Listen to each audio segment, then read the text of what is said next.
మెదక్ జిల్లా నార్సింగి మండలం సేరిపల్లిలో ఐకేపీ ఆధ్వర్యంలో ఉన్న ధాన్యం కొనుగోలు కేంద్రాన్ని బీఆర్ఎస్ నాయకురాలు మాజీ డిప్యూటీ స్పీకర్ పద్మా దేవేందర్ రెడ్డి సందర్శించారు.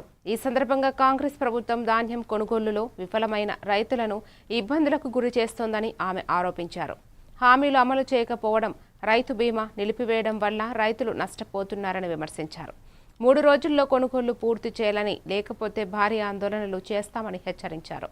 రైతుల సమస్యలను వెంటనే పరిష్కరించాలని ఆమె డిమాండ్ చేశారు.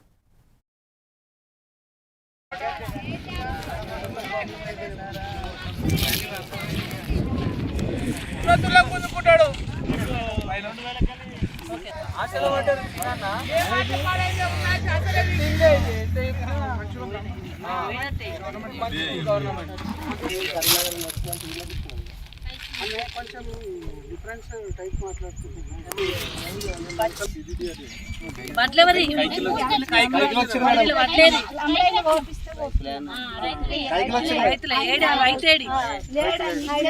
పంట చేతికొచ్చి దాదాపుగా 35 రోజులు నడుస్తూ ఉంది. కాంటలు ఓపెన్ చేసి కూడా 35 రోజులు అవుతూ ఉంది. కానీ ఏ సెంటర్ దగ్గర కూడా మెదక్కు సంబంధించిన, మెదక్ నియోజకవర్గానికి సంబంధించిన ఏ సెంటర్లో కూడా పూర్తిగా వడ్ల కొనుగోలు ఇంకా జరగలేదు.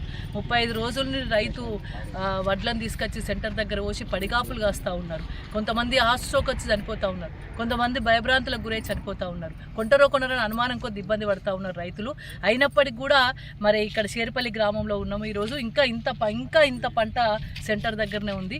ఇప్పటివరకు బార్దాన్ లేవు. ఎందుకు కొంటలేరమ్మా, ఎందుకు సెంటర్ పెడతలేరు, ఎందుకు కాంట నడుస్తలేదంటే బార్దాన్ లేవని చెప్తా ఉన్నారు. అంటే చివరి దశకు వచ్చిందని చెప్పేసి ఏమో కాంగ్రెస్ వాళ్ళు చెప్తా ఉన్నారు. కలెక్టర్ గారు కూడా మొత్తం వడ్లు కొనేసినామని చెప్తా ఉన్నారు. ఇంకా 40% వడ్లు సెంటర్ల దగ్గర ఉన్నాయి. షేర్పల్లికి సంబంధించి ఇవాళ మేము రివ్యూ చేస్తే 250 నెంబర్లు ఇస్తే ఇక్కడ సెంటర్ దగ్గర 140 సీరియల్ నెంబర్ నడుస్తుంది. అంటే దాదాపు ఇంకా 110 సీరియల్ నెంబర్ నడవాల్సిన అవసరం ఉంది. కానీ ఇప్పటివరకు బార్దాన్ లేవు, కాంట నడుస్తలేదు. సెంటర్ దగ్గర నిన్న రాత్రి వర్షం పడి వడ్లు తడిచిపోయినాయి, మొలకొచ్చే పరిస్థితి కనబడుతుంది. అన్ని వడ్లు కొంటామంటారు. ఎంఆర్ఓ గారు 3 రోజులలో షేర్పల్లి వడ్లు కొంటామన్నారు. చూద్దాం, మళ్ళీ 3 రోజుల తర్వాత షేర్పల్లికి వస్తా, మళ్ళీ విజిట్ చేస్తా. ఇక్కడ వడ్లు ఒక్కపోతే మాత్రం పెద్ద ఎత్తున ధర్నా కార్యక్రమాన్ని నిర్వహిస్తాం. జై తెలంగాణ.